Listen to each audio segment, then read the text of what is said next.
రక్తదానం చేసి ప్రాణదాతలు అవ్వండి అనే స్లోగన్తో కోనసీమ జిల్లా రాజూరులో రక్తదాన శిబిరం ఏర్పాటు చేశారు. రక్తదానం చేయడం వల్ల కలిగే ప్రయోజనాలను ప్రజలకు అవగాహన కల్పించాలని కోరారు. యువత పక్కదారి పట్టకుండా సేవా కార్యక్రమాలు చేయాలని తెలిపారు. యూనిట్ రక్తం ముగ్గురి ప్రాణాలను కాపాడుతుందన్నారు. సుమారు 60 మంది వరకు రక్తదానం చేశారని నిర్వాహకులు వెల్లడించారు.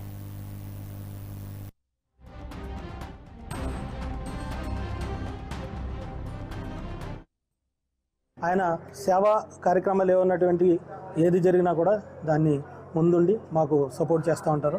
వారికి ప్రత్యేకమైన ధన్యవాదాలు తెలుపుతూ ఈరోజు 2004 నుంచి ఇప్పటి వరకు 21 సంవత్సరాలుగా నిరాటంకంగా వీరు ఈ యొక్క రక్తదాన కార్యక్రమాన్ని నిర్వహిస్తున్నారు. అలాగే ఎక్కడైనా కానీ ఆపరేషన్ చేస్తున్నా, లేదంటే ఎక్కడైనా యాక్సిడెంట్లు జరిగినా, గుండె ఆపరేషన్ చేసినా కానీ, ప్రసూతికి సంబంధించిన ఏదైనా కానీ, ఏ విషయమైనా కానీ వాళ్ళకి సమాచారం అందిన వెంటనే కూడా వెళ్ళి లైవ్ బెడ్ ఇచ్చొస్తారు. మన రాష్ట్రంలో ఆల్మోస్ట్ చాలా చోట్ల, అలాగే పక్క రాష్ట్రం హైదరాబాద్లో కూడా మన కుర్రాళ్ళు ఉంటాం, వీళ్ళందరూ ఇచ్చి రావడం చాలా గర్వకారణంగా చెప్పుకుంటున్నాం.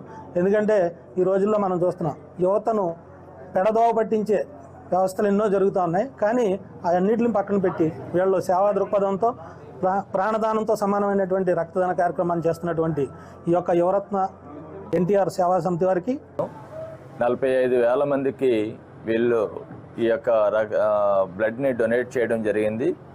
అంటే అంత ఎక్కువ స్థాయిలో ఈ కోనసీమ ప్రాంతంలో కానీ, ఈ ఉమ్మడి తూర్పుగోదావరి జిల్లా ప్రాంతంలో అనేక మందికి ఈ యొక్క ప్రాణదానం చేయడం అనేటువంటిది చాలా గొప్ప విషయం. ఈ రోజున కూడా 200 మందికి పైగా ఇక్కడ బ్లడ్ డొనేషన్ చేయబోతూ ఉన్నారు. ఇంత చక్కని కార్యక్రమాలని నిర్వహిస్తున్నటువంటి ఎన్టీఆర్ అండ్ యువరత్న సేవా సమితి వారిని, అదేవిధంగా బుద్ధాల బ్లడ్ సెంటర్, అదేవిధంగా రామకృష్ణ గారు ప్రెసిడెంట్ గారు, వీళ్ళందరినీ కూడా అభినందిస్తూ ఉన్నాం. వీళ్ళందరినీ చక్కగా మంచి మార్గంలో సేవా దృక్పథంతో ముందుకు నడిపిస్తూ ఉన్నటువంటి సోదరుడు చెల్లిపోయిన శ్రీనివాస్ని నేను మనస్ఫూర్తిగా అభినందిస్తూ భవిష్యత్తులో మరిన్ని మంచి కార్యక్రమాలు నిర్వహించాలని కోరుకుంటూ ఉన్నా. Thank you very much.